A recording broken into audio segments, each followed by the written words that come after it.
આયુષ્ય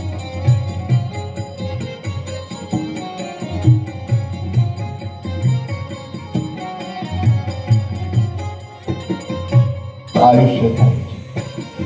નવમુખવાળો રુદ્રાક્ષ એ સાક્ષાત માતાજીનું સ્વરૂપ છે, દુર્ગા સ્વરૂપ છે, જેનાથી માણસની અંદર ખૂબ જ શક્તિઓ આવે છે.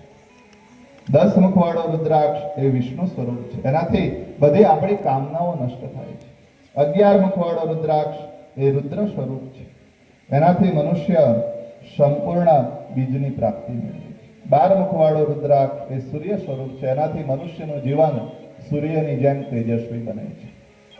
13 મુખવાળો રુદ્રાક્ષ એ વિશ્વદેવનું સ્વરૂપ છે, એનાથી મનુષ્યને રાજસત્તા પ્રાપ્ત થાય છે. જે રાજકારણી હોય એને 13 મુખવાળો રુદ્રાક્ષ. અને 14 મુખવાળો રુદ્રાક્ષ એ સાક્ષાત ભગવાન શિવનું સ્વરૂપ છે, એનાથી બધી જ ઈચ્છા મનુષ્યની પૂર્ણ થાય. આ રુદ્રાક્ષનો મહિમા છે. પછી શૌનક આદિ ઋષિ મુનિઓ કહે છે કે હે સુતજી, રુદ્રાક્ષ કોણ કોણ ધારણ કરી શકે? અને એ સમયે સુતજી કહે છે કે રુદ્રાક્ષ એ દરેક મનુષ્ય પહેરી શકે છે. ભાઈઓ પણ પહેરી શકે, બહેનો પણ પહેરી શકે, વૃદ્ધો પણ પહેરી શકે, યુવાનો પણ પહેરી શકે, વિદ્યાર્થીઓ પણ પહેરી શકે અને બાળકો પણ પહેરી શકે. પણ રુદ્રાક્ષ ધારણ કર્યા પછી માણસે જીવનની અંદર અમુક નિયમો લેવાના. રુદ્રાક્ષ ધારણ કર્યા પછી મનુષ્ય માંસાહાર ન કરી શકે, નોનવેજ ન ખવાય. રુદ્રાક્ષ ધારણ કર્યા પછી મનુષ્ય દારૂ ન પી શકે, મદિરાપાન ન કરાય. અને મિત્રો, હું તો એમ કહું કે રુદ્રાક્ષ ધારણ કરો કે ન કરો, માંસાહાર અને દારૂ તો એમ પણ ન પીવો. કારણ કે ગીતાજીના 15મા અધ્યાયની અંદર 14મા શ્લોકમાં ભગવાન કૃષ્ણએ એમ કીધું છે કે અહમ વૈશ્વાનરો ભૂત્વા પ્રાણીના દેહમાશ્રિતા પ્રાણ અપાન સમાયુક્તમ પચામ્યન્નમ ચતુર્વિધમ. હું દરેક મનુષ્યના શરીરની અંદર અહમ વૈશ્વાનરો ભૂત્વા, વૈશ્વાનર નામના અગ્નિ સ્વરૂપે બિરાજિત છે. પ્રાણ અપાન સમાયુક્તમ પચામ્યન્નમ ચતુર્વિધમ. અને મનુષ્ય જે અન્ન ખાય છે એને હું જ પચાવું છું. જો આપણે જે ખાઈએ અને ભગવાન પચાવતા હોય તો પછી આપણે કેવું ખાવું જોઈએ? સાત્વિક આહાર લેવો જોઈએ, ભગવાનને ગમે એવું આપણે ખાવું જોઈએ. અને લોકો શું ખાય?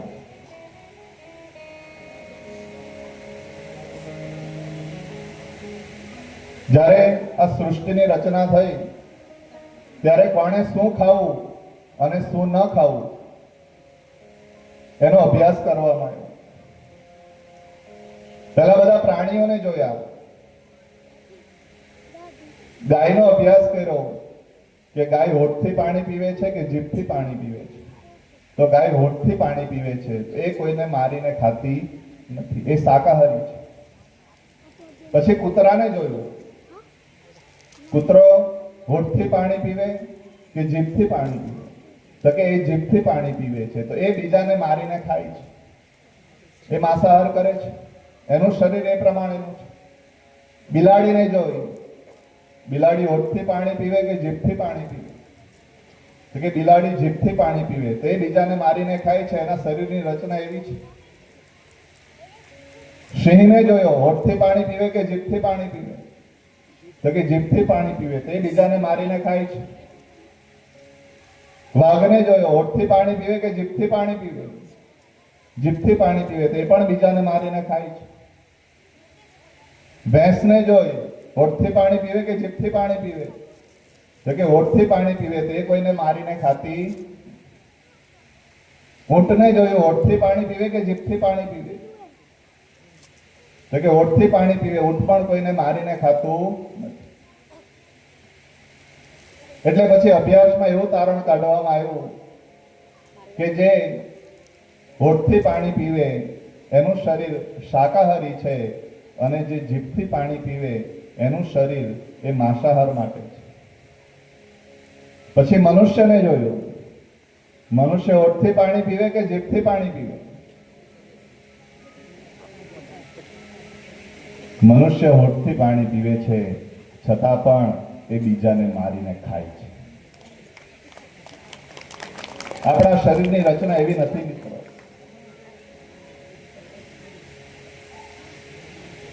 ઘણા કહે કે મહારાજ અમે શ્રાવણમાં નહીં ખાઈએ, આખો વર્ષ ખાય, શ્રાવણમાં નહીં.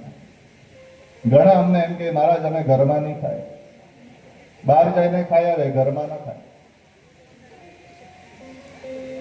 ભલા માણસ ડોક્ટરને કદાચ નોર્મલી ચેકઅપ કરાવવા જાઓ અને ડોક્ટર એમ કહે કે તમારા રિપોર્ટ કરવા પડશે, આ લેબોરેટરીમાં આટલા રિપોર્ટ કરાવી આવજો, અને આપણે લેબોરેટરીમાં રિપોર્ટ કરાવવા માટે જઈએ અને આપણું ખાલી આટલું લોહી લેવાનું હોય અને એમાં ખાલી એક પેલી સોય મારે ત્યારે આપણી 1 સેકન્ડ માટે આમ આંખ બંધ થઈ જાય.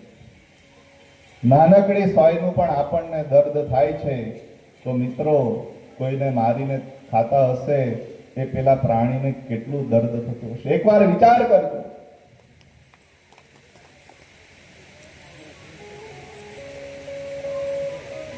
બ્રાહ્મણ તરીકે મારી કહેવાની ફરજ છે અને મને કહેવાનો અધિકાર પણ છે. અમે નહીં કહેશું તો કોણ કહેશે? જે પણ ખાતા હોય એ છોડી દેજો, જે પણ પીતા હોય એ પણ છોડી દેજો. मदिरा पान दारू जाम पे जाम पीने से क्या फायदा, सुबह होते ही उतर जाएगी. जाम पे जाम पीने से क्या फायदा, सुबह होते ही उतर जाएगी. एक प्याला पी ले मेरे हरि का नाम का, तेरी जिंदगी सवर जाएगी.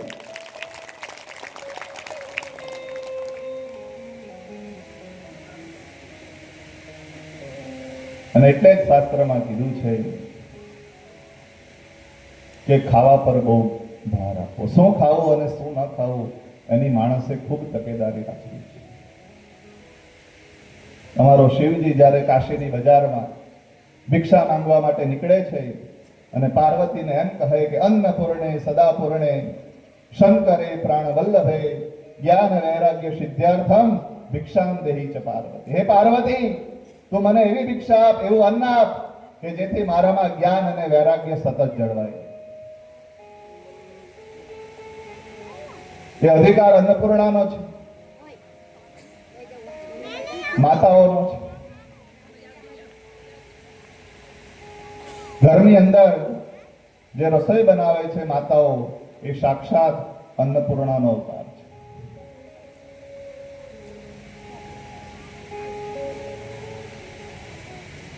માટે માતાઓને પણ મારી નમ્ર વિનંતી છે કે જ્યારે પણ તમે રસોઈ બનાવો ત્યારે કઈ ભગવાનનું કીર્તન કરતા, ભગવાનનું ભજન ગાતા, ભગવાનનું નામ લેતા રસોઈ બનાવજો કે જેથી એ રસોઈ એટલી મીઠી બનશે કે ભગવાન સ્વયં તમારી ઘરે ભોજન લેવા માટે આવશે. આજે પણ એક વાત બધાએ સ્વીકારવી જ પડશે કે ઘરે આપણે સત્યનારાયણ ભગવાનની કથા હોય એનો તમે પ્રસાદ બનાવો, અને કથા ન હોય અને એમનામ ઘરે પ્રસાદ બનાવો. એટલું જ મટીરિયલ, એટલી જ વસ્તુ વાપરો, છતાં પણ સ્વાદમાં કંઈ ને કંઈ ફેર આવે છે. આજે પણ આ વાત બધાએ સ્વીકારવી જ પડે. શા માટે ફેર આવે છે મિત્રો જાણો છો? ઘરે ભગવાનની કથાનું આયોજન કર્યું હોય, બ્રાહ્મણ દેવતા ભગવાનની કથા કરાવતા હોય, મંત્ર બોલતા હોય, ઘરમાં બહેનો પ્રસાદ બનાવતી હોય, એ મંત્રો સાંભળતી જાય, ભગવાનને લગતી વાતો કરતી જાય અને પ્રસાદ બનાવતી હોય, એટલે પ્રસાદ ખૂબ મીઠો અને ખૂબ સારો બને છે. અને બીજા દિવસે પ્રસાદ બનાવવા બેસે તો આણે આમ કર્યું હતું, આણે આમ કર્યું હતું, આણે આ સાડી પહેરી હતી, આણે તો આમ કર્યું. તારી મારી કરતા પ્રસાદ બનાવો તો એમાં મીઠાશ રહેતી.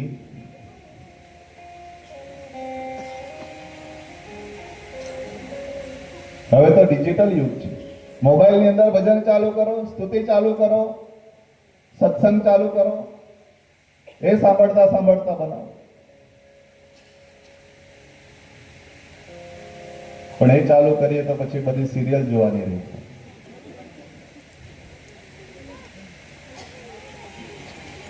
માટે ગુજરાતીમાં બહુ સારી કહેવત છે કે જેવું અન્ન એવું તો રુદ્રાક્ષનો મહિમા શિવ પુરાણની અંદર ખૂબ બતાવ્યો છે. દરેક વ્યક્તિ એ રુદ્રાક્ષ ધારણ કરી શકે છે અને રુદ્રાક્ષનો મહિમા કર્યા પછી અહીંયા વિદ્યેશ્વર સંહિતા એ પૂર્ણ થાય છે.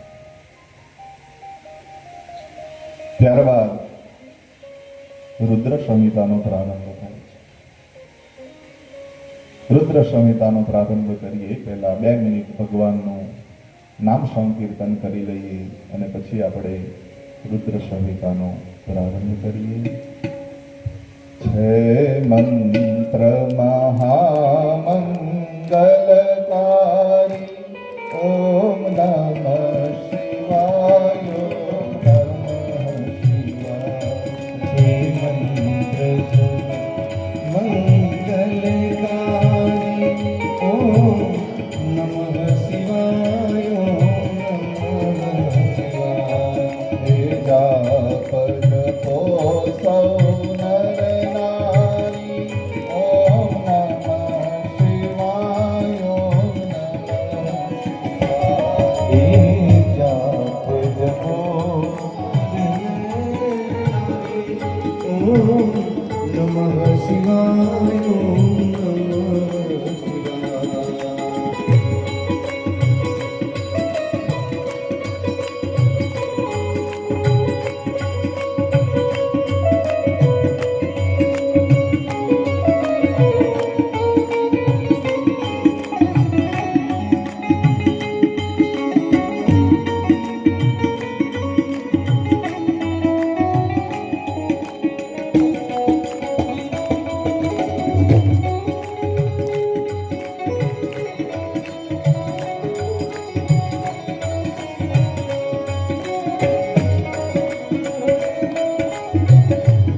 થોડી આગળ બેસી જજો જેથી પાછળ જે આવે એમને બેસવામાં સારું પડે. ચાલુ કથામાં આગળની બેસતા અત્યારે ધૂન ચાલે છે તેમાં તમારી જગ્યા એ સાઈડ કરી લેજો. ચાલુ કથામાં કોઈ આગળ નહીં બેસતા.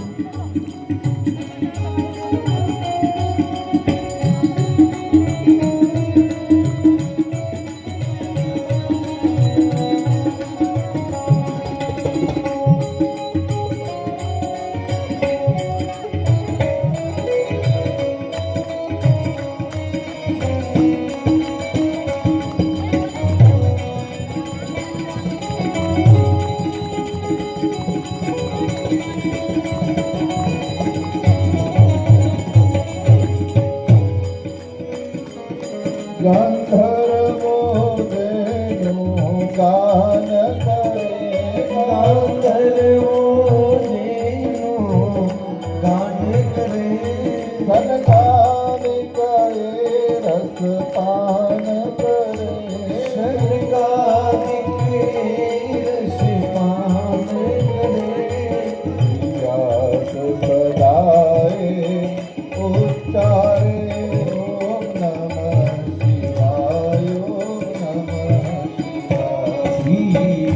દાસ સદા મુખથી ઉતરે ઓમ નમઃ શિવાય ઓમ નમઃ શિવાય.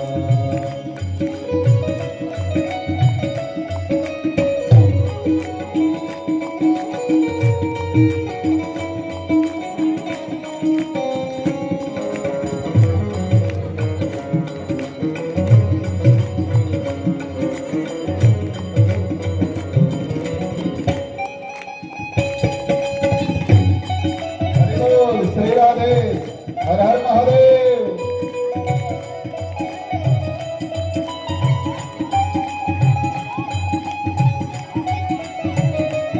જય કોટેશ્વર.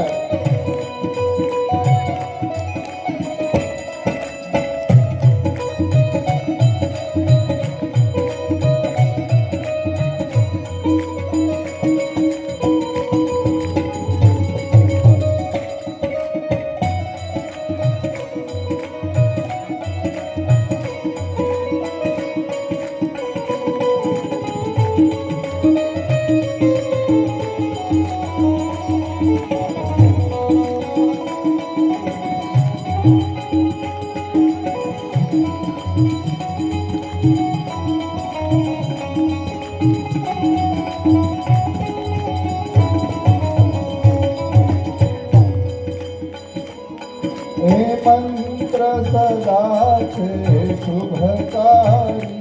એ મંત્ર સદા છે શુભકારી. ભવસાગરથી લેશે તારી. ભવસાગરથી લેશે તારી. પ્રેમેથી બોલો છો સંસારી. ઓમ નમઃ શિવાય ઓમ નમઃ શિવાય. પ્રેમથી બોલો સંસારી ઓમ નમઃ શિવાય ઓમ નમઃ શિવાય. મંત્ર મહામંગલકારી. ઓમ નમઃ શિવાય ઓમ નમઃ શિવાય. મંત્ર મહામંગલકારી ઓમ નમઃ શિવાય ઓમ નમઃ શિવાય. ઓમ નમઃ શિવાય ઓમ નમઃ શિવાય. ઓમ નમઃ શિવાય ઓમ નમઃ શિવાય. ઓમ નમઃ શિવાય ઓમ નમઃ શિવાય. ઓમ નમઃ શિવાય ઓમ નમઃ શિવાય. બોલીએ કોટેશ્વર મહાદેવ. કી નમઃ પાર્વતી પતય. હર હર મહાદેવ.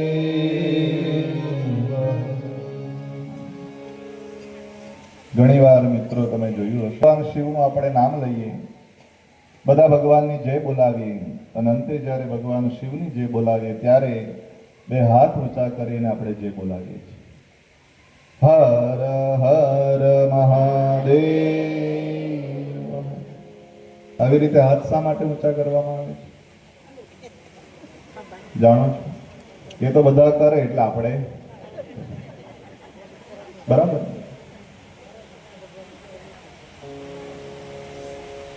ઘરમાં કોઈ નાનું 5, 7, 10 મહિનાનું બાળક ઘોડિયામાં સૂતું અને એની માં રસોઈ બનાવવામાં વ્યસ્ત હોય છે. પેલું બાળક ઘોડિયામાં સૂતા સૂતા એને કઈ ભૂખ લાગે એટલે બાળક રડવાનું ચાલુ કરે. પ્રથમ ધીમા આવે એટલે પેલી માં બહુ ધ્યાન ના આપે કે તો ભલે રડતું, મારું પેલા કામ પતાવી દે. પછી થોડા મોટા અવાજથી રડે છે તો પણ બહુ માં ધ્યાન ના આપે કે ભલે થોડું રડતો, કામ ઘણું છે એ પતાવી દે. પણ એ બાળક જ્યારે બે હાથ ઊંચા કરી અને મોટા અવાજે રુદન કરે ત્યારે જેટલી પણ કામમાં વ્યસ્ત પેલી સ્ત્રી હોય એના બધા જ કામ મૂકી અને પેલા બાળકને એના ખોળામાં તેડી લે છે. બસ એ બધા ભગવાનની જે તો બોલાવીએ પણ અંતે ભગવાન મહાદેવની બે હાથ ઊંચા કરીને જો જે બોલાવવામાં આવે તો ભગવાન શિવ એના કોઈ પણ કામ હોય, કોઈ પણ કામ પડતા મૂકી અને આપણો જયકાર લે છે. અને એટલે જ બે હાથ ઊંચા કરી અને ભગવાનની જય બોલવામાં આવે છે. નમઃ પાર્વતી પતય હર હર મહાદેવ હર. આ ભગવાનના નામનો મહિમા છે, માટે બે હાથ ઊંચા કરવા. તો ભગવાન શિવની કથાની અંદર કઈ સંહિતા પૂર્ણ કરી આપણે? કેટલી સંહિતાઓ આવે છે રોજ યાદ કરાવીશ. કેટલા શ્લોકો આવે છે? કેટલા? જોરમાં બોલો, પાછળ વાળાને નથી સંભળાતું. 24,000 શ્લોકો એનું શિવ પુરાણ છે. એની અંદર 7 સંહિતાઓ. પ્રથમ સંહિતા શું નામ છે? વિદ્યેશ્વર સંહિતા. બીજી સંહિતા રુદ્ર સંહિતા. ત્રીજી સંહિતા શતરુદ્ર સંહિતા. ચોથી સંહિતા કોટી રુદ્ર સંહિતા. પાંચમી સંહિતા ઉમા સંહિતા. છઠ્ઠી સંહિતા કૈલાશ સંહિતા અને સાતમી સંહિતા વાયવ્ય સંહિતા. એમાંથી પ્રથમ સંહિતા વિદ્યેશ્વર સંહિતા આપણે અહીંયા પૂર્ણ કરી છે અને બીજી સંહિતા એનું નામ છે રુદ્ર સંહિતા. એનો હવે આપણે પ્રારંભ કરવાનો છે. એ રુદ્ર સંહિતા 4 ભાગમાં વહેંચાયેલી છે. એને 4 ખંડ કહેવાય છે. પ્રથમ ખંડ છે એનું નામ છે સૃષ્ટિ ખંડ. બીજો ખંડ છે એનું નામ છે સતી ખંડ. ત્રીજો ખંડ છે એનું નામ છે પાર્વતી ખંડ અને ચોથો ખંડ છે એનું નામ છે કુમાર ખંડ. આ 4 ખંડમાં રુદ્ર સંહિતા વહેંચાયેલી છે. આજે આપણે સતી ખંડ સુધી પહોંચવાનું છે. સતીનું પ્રાગટ્ય આપણે અહીંયા કરાવવાનું છે.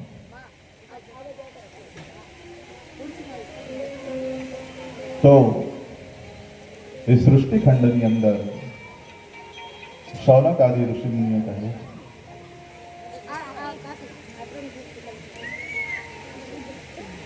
કે હે સુતજી, આ સૃષ્ટિની રચના કઈ રીતે થઈ? આ બધું કોણે બનાવ્યું? એ બધું વિસ્તારપૂર્વક તમે અમને કહો. અને એ સમયે સુતજીએ કીધું છે કે હે મુનિઓ, હે ઋષિઓ, તમે જે પ્રશ્ન કરી રહ્યા છો એવો જ પ્રશ્ન એક વખત નારદ મુનિએ બ્રહ્માજીને કર્યો અને બ્રહ્માજીએ જે પણ કીધું એ તમે સાવધાન થઈને સાંભળો. શું કીધું? સાવધાન થઈને સાંભળો. ભગવાનની કથા કેમ સાંભળવાની? સાવધાન થઈ ટટ્ટાર બેસી તન અને મન અહીંયા રાખવું.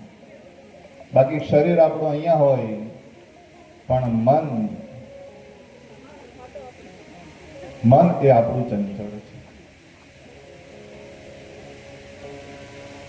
પણ કાલે જ કીધું તો એમ શ્રુતો હરંતી પાપાને. સારું સાંભળો ને તો પણ આપણા બધા પાપો બળીને ભસ્મ થઈ જાય. સાંભળવાનો મહિમા છે. તો એક વખત નારદ મુનિ તપ કરવા માટે હિમાલયની ગુફામાં જાય છે. એક સુંદર ગુફા જુએ છે. નારદ મુનિ વિચાર કરેલા અહીંયા તપ કરે. નારદ મુનિ જે જગ્યાએ તપ કરવા બેઠા છે એ જ જગ્યાએ વર્ષો પહેલા ભગવાન શિવે પણ તપ કર્યું હતું. અને એ સમયે કામદેવ ત્યાં આવી અને એનું તપ ભંગ કરવાનો પ્રયત્ન કર્યો. અને એ સમયે ભગવાન શિવે કામદેવને ત્યાં બાળી નાખ્યો હતો અને કામદેવને શ્રાપ આપ્યો હતો કે તારો અહીંયા પ્રભાવ એ કોઈ કામ લાગશે. અને એ જ જગ્યાએ આજે નારદ મુનિ તપ કરવા બેઠા. મિત્રો, બહુ સુંદર કથા છે, સાંભળો.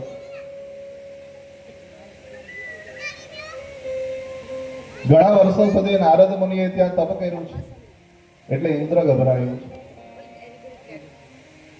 ઇન્દ્ર વિચાર કરે કે આ નારદ મુનિ એ ઇન્દ્રાસન લેવા માંગે છે, માટે મારે નારદ મુનિનું તપ ભંગ કરવું પડશે. એટલે નારદ મુનિએ કામદેવને બોલાવ્યા છે. ઇન્દ્રએ કામદેવને બોલાવ્યા છે.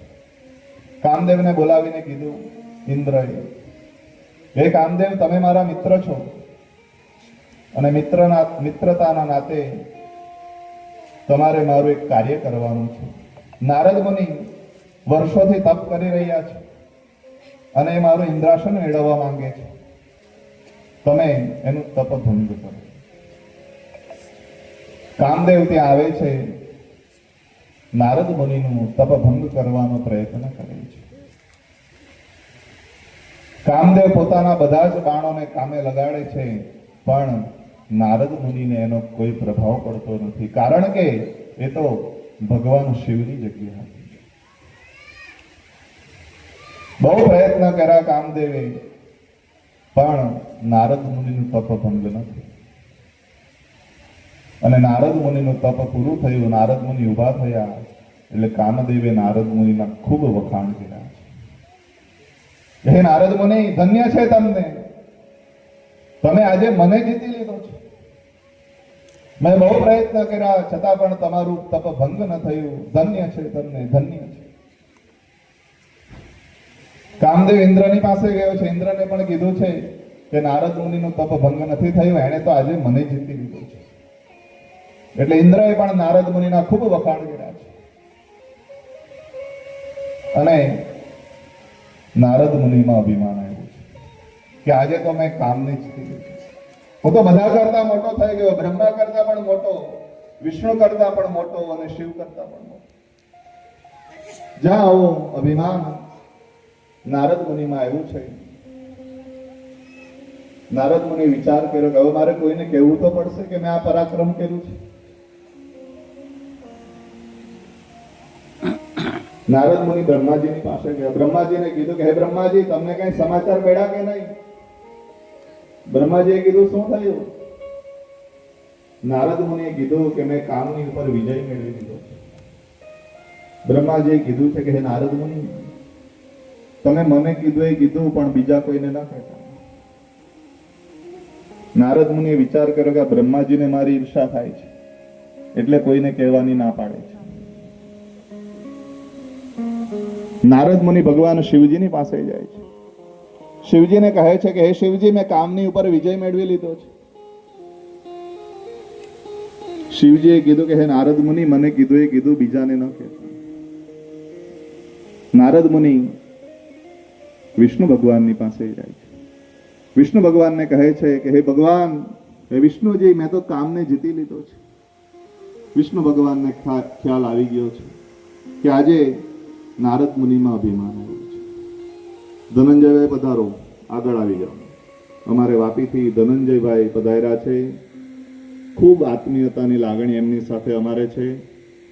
એ પણ અમને પુત્રવત પ્રેમ કરે છે. જ્યારે પણ એમનું માર્ગદર્શન અમને જોઈતું હોય, હંમેશા એમનું માર્ગદર્શન અમને મળી રહે છે.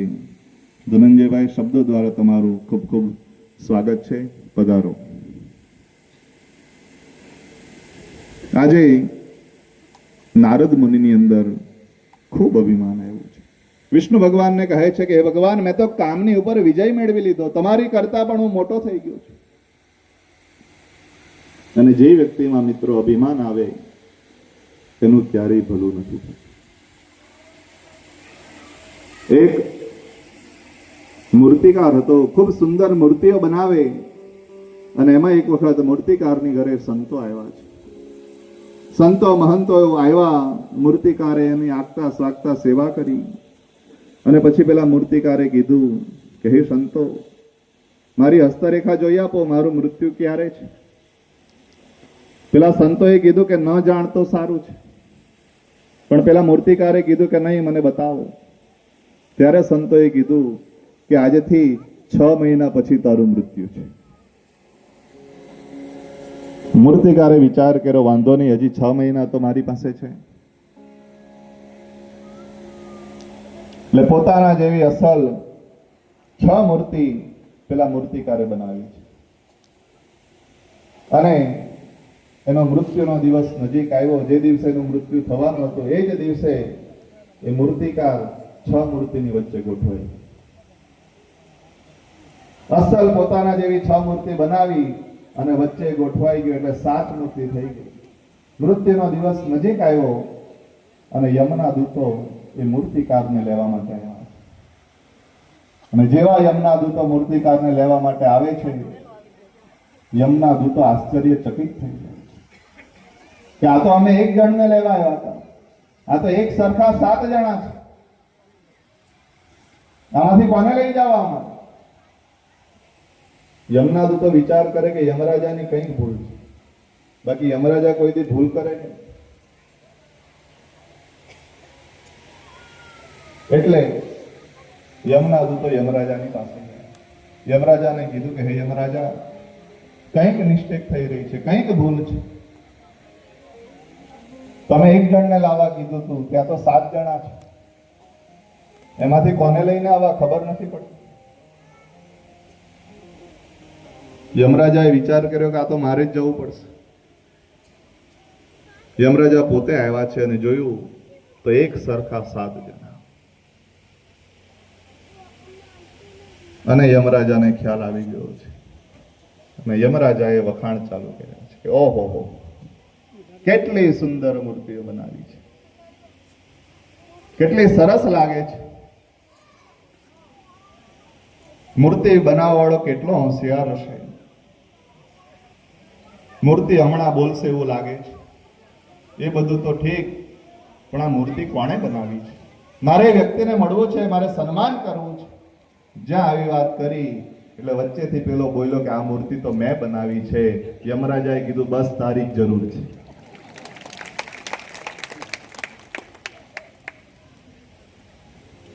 જીવનની અંદર અભિમાન નથી. અભિમાન માણસને આગળ નથી વધવા.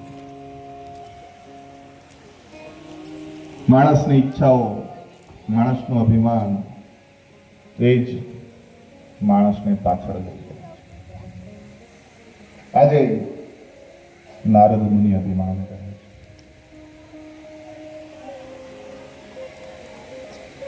વિષ્ણુ ભગવાને વિચાર કર્યો કે મારે નારદ મુનિને સત્યનો રસ્તો બતાવવો પડશે. કૃષ્ણ ભગવાન નારદ મુનિ જે રસ્તે જતા હોય એ જ રસ્તે માયાની રચના કરે એક સુંદર નગરી બનાવે છે. એ નગરીનો એક રાજા બનાવવામાં આવે છે જેનું નામ શીલનિધિ હોય છે.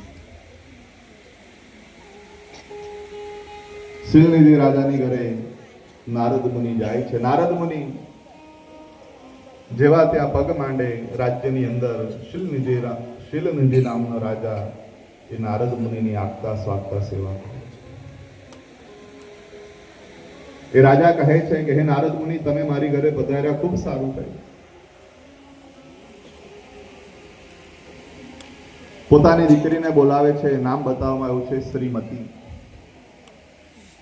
શીલનિધિ નામનો રાજા કહે છે કે નારદ મુનિ, મારી દીકરીનો સ્વયંવર રાખ્યો છે, તમે એની હસ્તરેખા જોતા જાઓ, એને કેવો પતિ મળશે. અને નારદ મુનિ જેવા શ્રીમતીને જુએ છે, નારદ મુનિ વિચાર કરે છે કે આ મારી પત્ની બને તો કેવું સારું. એટલે નારદ મુનિ શ્રીમતીની હસ્તરેખા જોઈને કહે છે કે આને જે પતિ મળશે એ તો ચરાચરનો પતિ હશે. સાક્ષાત વિષ્ણુ સ્વરૂપ આને પતિ મળશે. ખૂબ આશીર્વાદ આપે છે.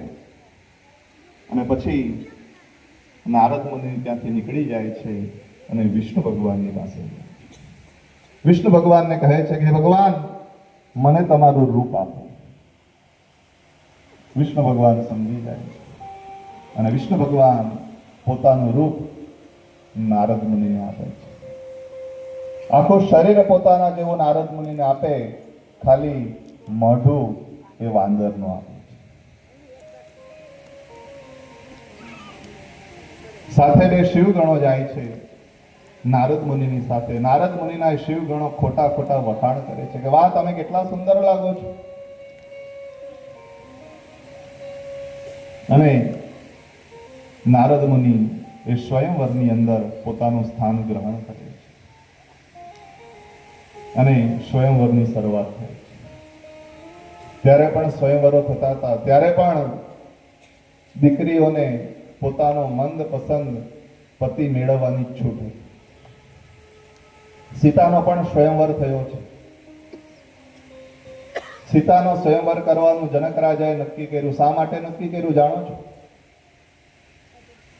એકવાર જનક રાજાને રાજી થઈ અને ભગવાન શિવે પોતાનું ધનુષ ભેટમાં આપ્યું. ભગવાન શિવનું ધનુષ, એનું નામ છે પિનાક. એ પિનાક નામનું ધનુષ ભગવાન શિવે જનક રાજાને ભેટમાં આપ્યું છે. પણ એ ધનુષનું વજન એટલું બધું હતું કે ઘણા બધા ઘોડા અને ઘણા બધા હાથી એ સાંકળથી ખેંચી અને એ ધનુષ જનકપુરની અંદર લાવવામાં આવે છે. એક રૂમની અંદર એ ધનુષને રાખવામાં આવે છે. અને એક દિવસ માં સીતા એ રૂમની અંદર લીપણ કરતા હોય છે. ધનુષની આજુબાજુ તો લીપણ કરેલું હતું, પણ ધનુષની નીચે પણ લીપણ કરેલું. જનક રાજાની દ્રષ્ટિ ત્યાં ગઈ છે એટલે જનક રાજાએ સીતાને પૂછ્યું કે હે દીકરા, આ ધનુષની નીચે કોણે લીપણ કર્યું? અને માં સીતાએ કીધું કે હે પિતાજી, એ તો મેં લીપણ કર્યું. જનક રાજા કહે હે સીતા, ધનુષની નીચે કેવી રીતે લીપણ કર્યું?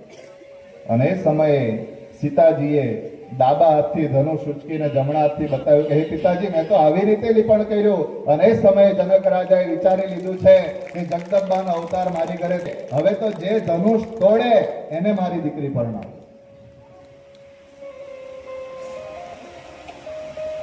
અને પછી સીતાનો સ્વયંવર રાખવામાં આવે. એમ અહીંયા પણ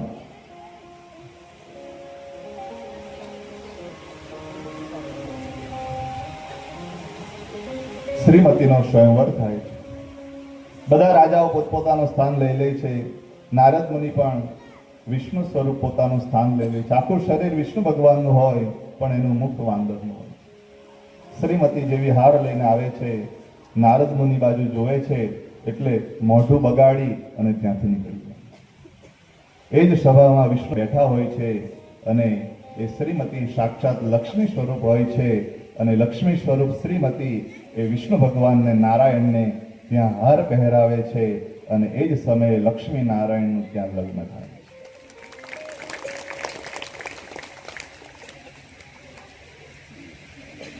નારદ મુનિને ખૂબ ગુસ્સો આવે છે. તળાવ કિનારે જાય, તળાવના પાણીની અંદર પોતાનો ચહેરો જુએ છે એટલે નારદ મુનિ શ્રી હરિ નારાયણને ખૂબ ગુસ્સો કરે છે. નારાયણને કહે છે કે હે ભગવાન, તમે મને આજે સ્ત્રી વિયોગ સહન કરાયો છે.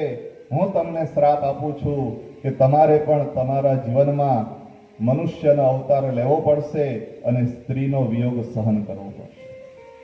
તમે મને વાનરનું મુખ આપ્યું છે, પણ જ્યારે તમે સ્ત્રી વિયોગ સહન કરશો ત્યારે વાંદરા જ તમારી મદદ કરવા આવશે. શિવગણો જે હતા, જે ખોટા ખોટા નારદ મુનિના વખાણ કરતા હતા, એને પણ શ્રાપ આપ્યો છે કે તમારે રાક્ષસ બનવું પડશે. પછી બંને ગણો નારદ મુનિની માફી માંગે છે. એ નારદ મુનિ, અમારી ભૂલ થઈ ગઈ, તમે અમને માફ કરો, ક્ષમા આપો. નારદ મુનિ માફ કરતા કહે છે કે તમારે મેં કીધું છે એટલે રાક્ષસ તો બનવું જ પડશે, પણ તમે પરમ શિવ ભક્ત બનશો. અને એ જ બંને રાક્ષસો એ રાવણ અને કુંભકર્ણ છે, જે પરમ શિવ ભક્ત છે પણ રાક્ષસ. અને પછી ભગવાન વિષ્ણુએ પોતાની માયા હટાવી લીધી છે. નારદ મુનિને સત્યનું ભાન થયું છે કે ઓહો, મેં કેટલી મોટી ભૂલ કરી નાખી, નારાયણને શ્રાપ આપી દીધો, બહુ મોટી ભૂલ થઈ ગઈ છે. નારાયણના પગમાં નારદ મુનિ પડી જાય છે. નારદ મુનિ વિચાર કરે કે હવે હું મારા પાપનો પ્રાયશ્ચિત કેવી રીતે કરું. વિષ્ણુ ભગવાનના પગમાં પડી નારદ મુનિ કહે છે કે ભગવાન, આ મારા પાપ કર્મમાંથી તમે મને બચાવો. મારે શું કરવું જોઈએ, કયો રસ્તો લેવો જોઈએ? અને એ સમયે વિષ્ણુ ભગવાન નારાયણ કહે છે કે હે નારદ મુનિ, તમે કાશી નગરીની અંદર જાઓ, કાશી નગરીની 3 વખત પ્રદક્ષિણા કરો અને પછી ભગવાન શિવ પુરાણની કથા સાંભળો, જેથી તમને આ બધા જ પાપોમાંથી મુક્તિ મળશે. અને નારદ મુનિ એ સમયે વિષ્ણુ ભગવાનને પગે લાગી કાશી નગરીની 3 વખત પ્રદક્ષિણા કરે છે અને શિવ પુરાણની કથા સાંભળવા નારદ મુનિ પોતાના પિતાજી બ્રહ્માજીની પાસે જાય અને બ્રહ્માજીને કહે છે કે હે ભગવાન, હે બ્રહ્માજી, હે પિતાજી, બધા પાપમાંથી મુક્ત થવા માટે મને તમે પરમ સુંદર દિવ્ય ભવ્ય ભગવાન શિવ પુરાણની કથા સંભળાવો. અને અહીંયા બ્રહ્માજી નારદ મુનિને ભગવાનની કથા સંભળાવવાનો પ્રારંભ કરે છે. આપણે પણ ભગવાનની કથા આગળ સાંભળીએ એ પહેલા આજે સતીનું પ્રાગટ્ય થવાનું છે, તો માતાજીના 5 થી 10 મિનિટ અહીંયા આપણે પહેલા ગરબા કરી લઈએ કે જેથી 2-5 મિનિટ બધાને થોડી છૂટ મળે. અને સાંજે પછી ટાઈમ થઈ જાય છે એટલે કાલે મને કહેવામાં આવ્યું હતું કે વચ્ચે ગરબા લઈ લેજો, એટલે આજે વચ્ચે હું ગરબા લેવડાવી દઉં છું. 10 મિનિટ આપણે માતાજીના ગરબા લઈ લઈએ અને પછી આપણે ભગવાનની કથામાં આગળ શ્રવણ કરીએ. ધનંજયભાઈને વિનંતી કે અહીંયા વ્યાસપીઠ પર આવો અને તમારું સન્માન કરવા માંગીએ છીએ.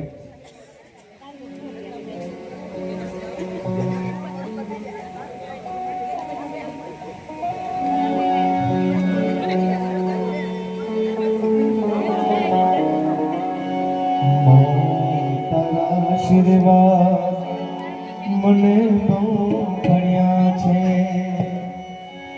ઓરતા હતા મના મારા, ઓરતા હતા મના મારા, એ પૂરા કર્યા.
दृष्टि प्रेम भरी वृष्टि माफ करजे अंबिका आरा सुरवाड़ी सुमठी माँ पग ऊपर पग चढ़ावी सुमठी माँ पग ऊपर पग चढ़ावी बोलती नहीं चलती दिखे मेरी साड़ी मारी मात भवानी ए बोलती नहीं चलती नहीं के मेरी साड़ी मारी मात भवानी रंगवा आओ ने मुरी माँ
વાલા તો વાલપનો જવાન, વાલા તો વાલપનો જવાન, બિન પાર તું કર. વાલા તો વાલપનો જવાન, બિન પાર તું કર. મારી આંખે જાગીરા હીરા, જ્ઞાન મીરા વ્યથાન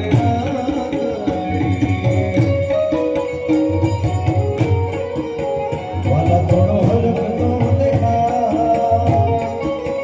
વાલા થોડો હરખ તો દેખા, બડે લાગ તું ન માર. વાલા થોડો હરખ તો દેખા, બડે લાગ તું ન માર.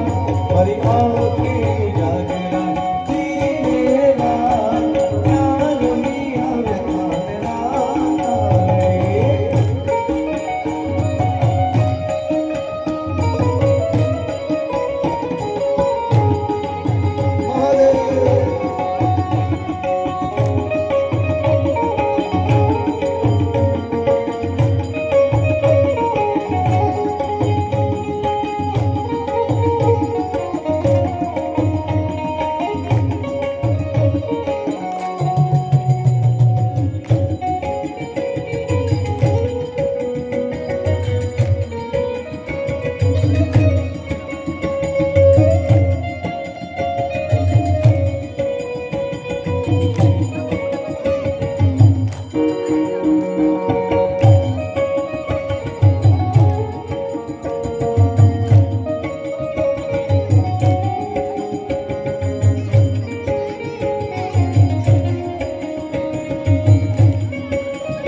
છોડ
હર ભોલે હર હર ભોલે હર હર ભોલે હર હર ભોલે હર ભોલે હર હર મહાદેવ હર.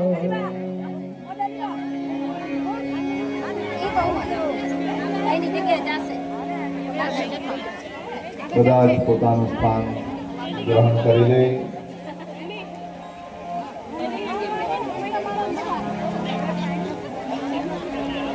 ભગવાન શિવની દિવ્ય કથાનું આપણે પાન કરવાનું છે.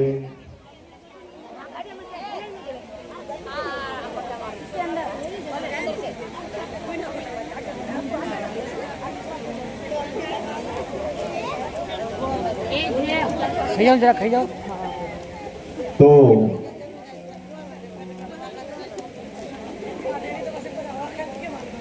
બીજી સંહિતા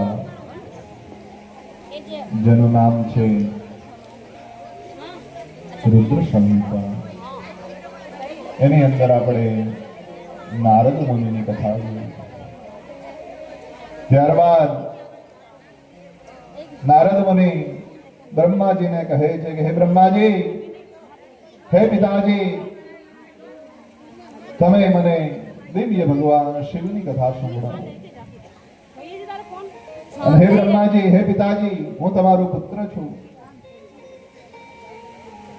તમે મને સૌ પ્રથમ એ કહો કે ભગવાન શિવ એ કાશી નગરી છોડી અને કૈલાસમાં રહેવા શા માટે ગયા છે? કાશી છોડી અને કૈલાસની ઉપર ભગવાન નિવાસ શા માટે કર્યો છે? એ કથા તમે મને કહો. મિત્રો ધ્યાન દઈને સાંભળજો, ખૂબ સુંદર કથા આવે છે. ભગવાન શિવની દરેક કથા ખૂબ સુંદર છે. અને મેં કાલે પણ કીધું હતું કે જ્યારે આ કથાનું નક્કી થયું, આયોજકો સાથે વાત થઈ કે આપણે ભગવાન શિવની કથા એટલે ભગવાન શિવની કથા જ કરવાની છે. એક પણ પ્રસંગ એમાંથી બાકી ન રહેવો જોઈએ.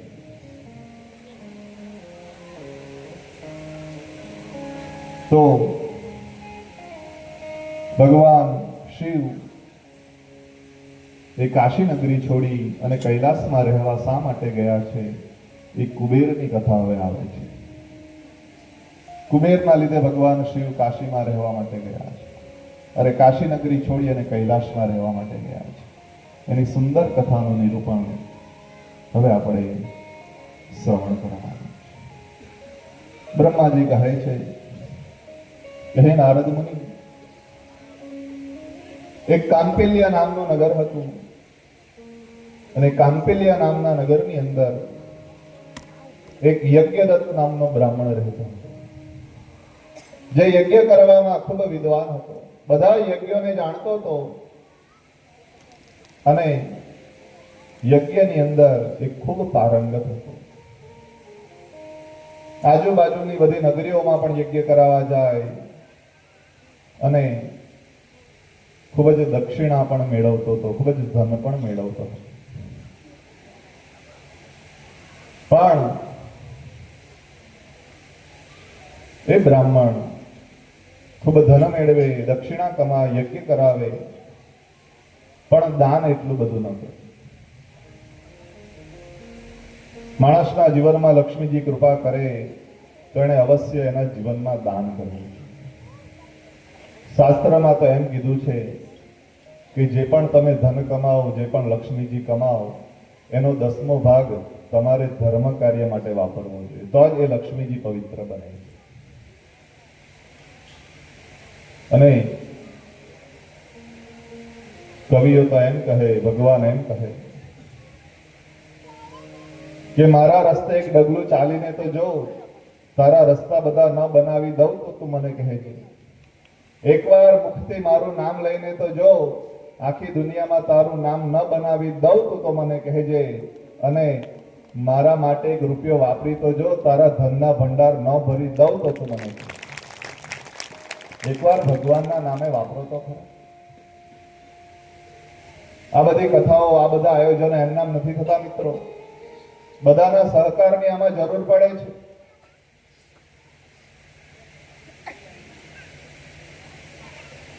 ફૂલ નહીં તો ફૂલની પાંખડી, એવું આપણે શબ્દ કહેવાય છે. 1 રૂપિયાનું પણ એટલું જ મહત્વ છે, 100 રૂપિયાનું પણ એટલું જ મહત્વ છે, અને 1 લાખનું પણ એટલું જ મહત્વ છે. પણ કંઈ ને કંઈ દાન કર્મ એ આવા ધર્મ કાર્યમાં થવું તો જ આપણી લક્ષ્મીજી પવિત્ર બને. જે ધન કમાય છે એ લેખે લાગે છે.